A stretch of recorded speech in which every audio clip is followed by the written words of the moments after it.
Olá, saudações tradicionais, sou Yalorixá Adriana de Omolu, estou aqui para mais um episódio sobre povos tradicionais de matriz africana. Hoje o assunto são os pótimas e as conferências nacionais de igualdade racial.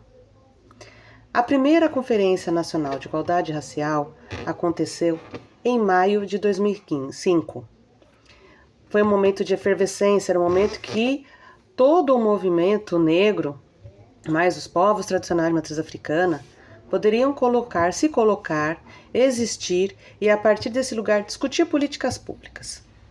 Nós tínhamos um cenário que estava posto, que estava colocado, que era que, apesar de tudo aquilo que a gente conversou anteriormente em relação ao reconhecimento desses que cultuam Orixá Vodunquice, pertencerem a povos, os povos que foram traficados e que chegaram aqui por meio do Holocausto da Escravidão, que promoveu uma AFA, tudo aquilo que nós conversamos em encontros anteriores, né? Mesmo com a Convenção 69 da OIT, nós tivemos uma situação que era de que esse povo não era reconhecido como povo, e sim reconhecido como religiosos.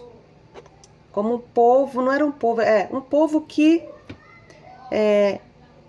era negro ou não, e que cultuava, inclusive, em função do próprio processo da Maafa, né, lembrando da carta de William Lynch, lembrando de tudo aquilo que a gente veio conversando, de desidentificação, de despersonalização, ainda se colocavam numa condição de religiosos, e desse lugar de religiosos, uma condição de que eram aqueles que, uma vez que não eram cristãos, o que cultuavam era o demônio. Porque dentro do processo da Maafa, uma questão muito forte é a da demonização de nossos e nossas ancestrais. Então, a gente é colocado nesse lugar, e é desse lugar que a gente vai para as conferências fazer toda uma discussão do que quem éramos, né, onde estávamos e o que queríamos.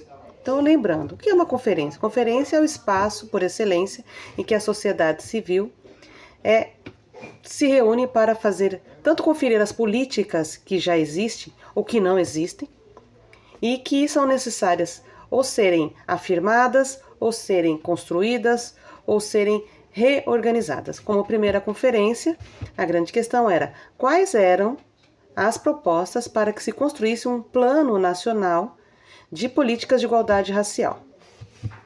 Então, desse lugar, os movimentos se organizam e vão, né, o governo federal da época, que era o governo Lula, vai então e abre as conferências de todas as questões que tratam da vida das pessoas, da vida das cidadãs e dos cidadãos.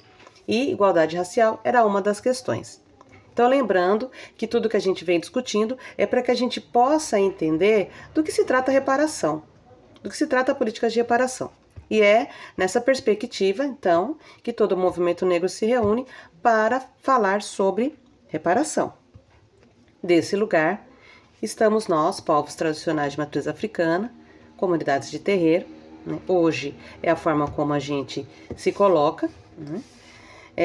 Para discutir que políticas eram essas até então para os e as religiosas. Desse lugar, se conversa, se discute que lugar que esse povo ocupava na sociedade. Quais eram as suas mazelas? Quais eram as suas necessidades? De que forma, né, esse povo estava vivendo no norte do país? De que forma esse povo estava vivendo no sul do país? Quais eram as diversas formas de organização, né, do sagrado, da alimentação, da sua forma de existir, de se relacionar, de interagir com a natureza, como esses povos viviam, interagiam e de que forma que a partir de toda essa diversidade ia se pensar políticas.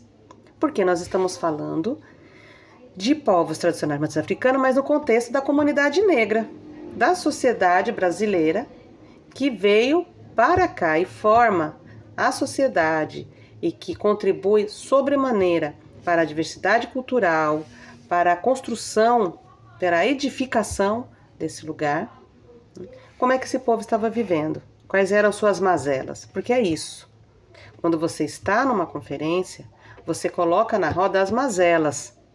Porque as mazelas, as dores, é a que vai dizer, então, para que essa situação acabe, nós precisamos disso, disso, disso. Ah, não tem como acabar, mas tem como minimizar?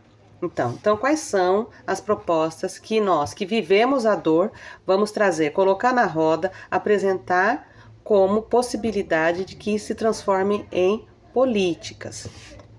Desse lugar, a gente constrói, eu falo a gente porque é o meu povo de muitas e muitas, inclusive que acompanham o canal, que assistem, né, os podcasts. Então, que políticas eram elas? Diversas políticas. A gente está falando de habitação, a gente está falando de alimentação, a gente está falando de segurança pública, de saúde, de educação, de cultura, mobilidade social, de mobilidade urbana, nós estamos falando de empregabilidade. Então, todas as políticas. Nós estamos falando de mulheres negras, nós estamos falando de direito ao culto. Por quê? Porque, vamos lá, quando a gente está falando de população negra, a gente está falando de uma população que, inclusive, foi forçado a se converter ao cristianismo. Quando pisa aqui, qual é a grande questão? Esses não têm alma. Eles precisam ganhar uma alma, que é branca. Como que se ganha essa alma branca? Se ganha essa alma branca convertendo-os ao cristianismo. E é nesse contexto que a gente tem um número grande de convertidos, assim como foi com a população indígena. Quem assistiu o filme A Missão, lembra do termo usado, inclusive para os indígenas, papagaios falantes. Então, não vistos como seres humanos, tratados como animais de tração, animais reprodutores. Como é que você se constrói nesse lugar? Minimamente, estrategicamente, se convertendo, né, mas não só como uma estratégia, mas como estratégia de sobrevivência, mas como imposição. Mas você vai se apropriando de algumas ferramentas, inclusive a linguagem, para poder lidar com essas situações. Então, é nesse contexto que a gente está falando desse povo preto, desse povo descendente de seres humanos que foram escravizados, mas que antes mesmo disso, que tem como seus ancestrais, reis, rainhas, príncipes, princesas, doutores, advogados,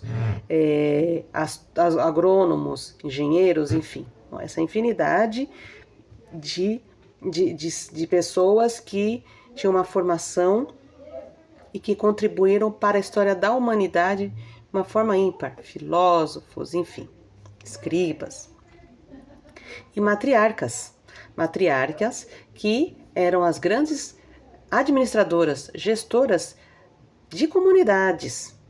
A gente está falando no período pré. Então, esses descendentes desses, que são duramente desumanizados, desculturalizados e desmemoriados, vou usar esse termo, nem sei se existe, mas vamos colocar aqui, para que sejam escravizados, inclusive suas almas, mentes e corações. Os movimentos, eles não começam em 1978, mas eles se mostram de uma forma mais contundente a partir desse lugar.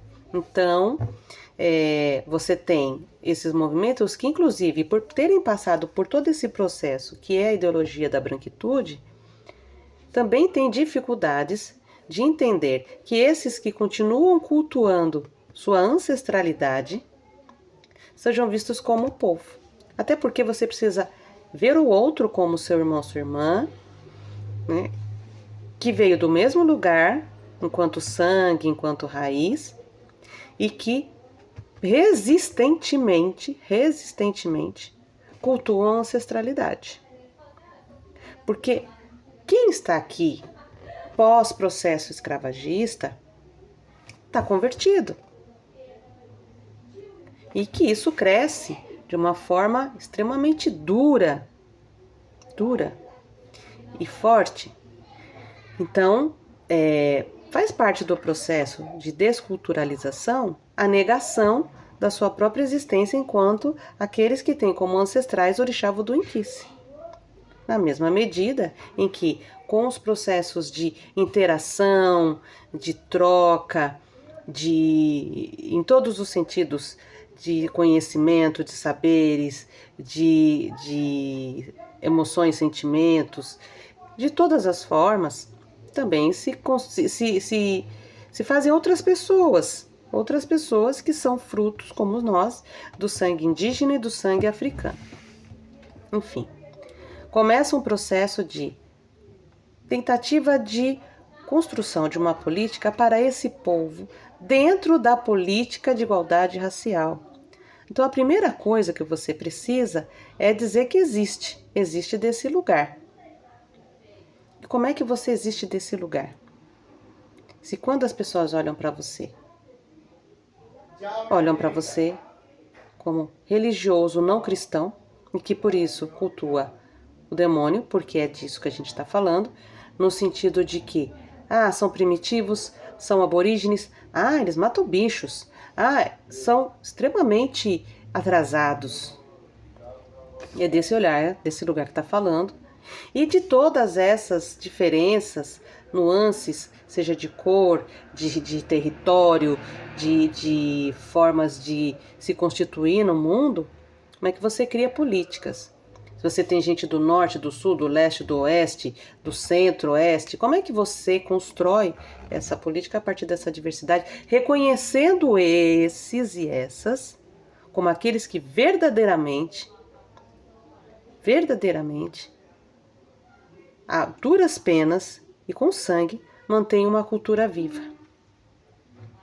Então, esse processo de construção se dá a partir desse lugar, de duras discussões, de tentativas de compreensão, né? de aceitação, de reconhecimento de que, uma vez que se é povo, sim, você vai discutir desse lugar, enquanto povo, o seu direito à reparação a partir da sua existência como ela se dá. Então, lembrando que são povos tradicionais, daquilo que a gente falou, da questão da forma como se alimenta tradicionalmente, se veste. E vale aqui lembrar que a própria vestimenta, ela tem uma questão muito delicada. Porque quando esses seres humanos são traficados, inclusive a sua vestimenta é tirada. E é dado a ele, às mulheres, uma saia, um camisu e um torso para esconder o cabelo, para guardar piolho, seja como falem, né? Porque as próprias condições eram péssimas de higiene a que eram essas pessoas submetidas. Você também tem uma questão que é tudo que fizer lembrar a sua origem tem que ser tirado. E nosso povo ressignifica essa indumentária, que passa a ter um lugar. Essa vestimenta me dá um lugar. Esse fio me dá um lugar. Essa coroa me dá um lugar. Então a gente ressignifica a partir de elementos do sagrado, elementos espiritualizados e espirituais e do sagrado, para que você tenha um lugar. Então você passa a estar com a roupa da sinhazinha, mas dando a ela um outro significado. E aí, quando se chega no lugar, que é um elemento de resistência, é estrategicamente um elemento de resistência, né? Você chega a partir de uma apresentação. Então, esse povo devidamente, como a gente diz, paramentado, vestido, na época a gente falava sempre religiosamente, e hoje a gente fala sobre vestes tradicionais, que inclusive vem mudando, né? Hoje a gente já vê mulheres com tecidos africanos, muita gente já usa as cáficas, então já deixou de lado a veste, como a gente fala, a veste de baiana, né? Mas que quando a gente está dentro do espaço sagrado, a gente ainda se coloca com essa veste em muitas casas, muitas unidades territoriais tradicionais. E desse lugar você vai construindo uma narrativa que nos constitui e diz quem somos e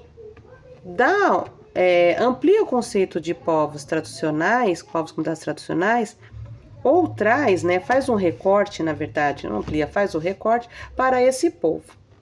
Então, povos tradicionais de matriz africana. O que são povos tradicionais de matriz africana?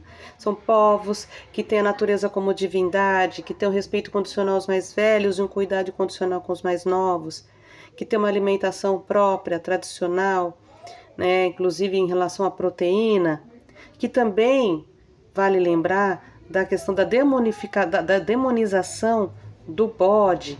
Então, do que nós estamos falando? Nós estamos falando de todos esses processos que vão dando uma outra visão, um lugar político para esse povo e dando a condição para fazer discussões políticas. Porque do ponto de vista religioso, a lei está dada. Mas como que o religioso infere nas questões de sobrevivência, de existência, de locomoção, de alimentação, de relação, de culto, de organização do espaço, o direito à terra, né, o direito a existir num território, o direito a poder viver naquela territorialidade. Como é que isso se dá? Como é que é a economia para esse povo? Então, todas essas questões são questões que são colocadas na mesa a partir, mas mais que isso, como que nós podemos fazer valer, legitimar leis que dizem que nós temos liberdade oculta?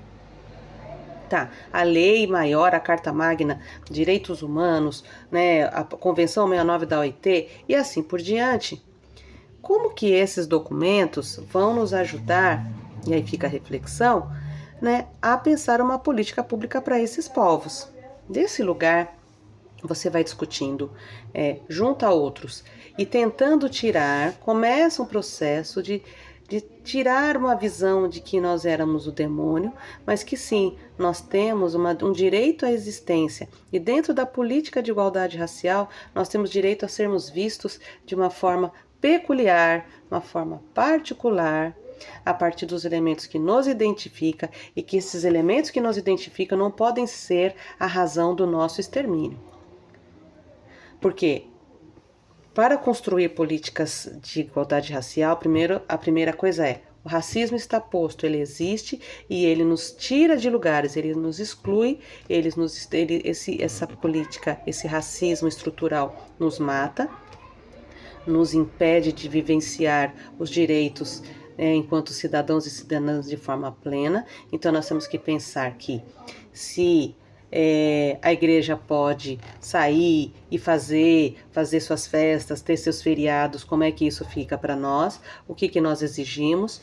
Porque se nós não cultuamos as mesmas divindades, como é que isso não pode ser um agravante e a justificativa para nos colocar para fora, né, do sistema, né? E então como é que essas coisas se dão? Então a conferência acontece, né, municipal, em muitos lugares regional, estadual e vai para nacional, e esses delegados e delegadas que são eleitos nessas várias instâncias vão lá para fazer essa discussão. Não só na Conferência de Igualdade Racial, mas em todas as conferências que aconteceram. Igualdade racial, saúde, mulheres, cultura e assim por diante, juventude, né, segurança e soberania alimentar. Então, esses espaços são os espaços em que nós fomos lá e dizemos nós existimos e exigimos que sejamos considerados dentro das políticas que forem construídas para a garantia da plenitude cidadã. Porque somos cidadãos e cidadãs ativas. Então, tem um papel importante as conferências porque são os espaços por excelência de voz da sociedade civil. E nós não poderíamos nos furtar a isso. A partir da primeira conferência, essas políticas elas vão ampliando, vão se amadurecendo, até que o conceito está dado e foi devidamente aclamado por todos que estavam lá e todas que estavam lá. Mas isso é uma questão para outro momento. Um grande beijo, até mais.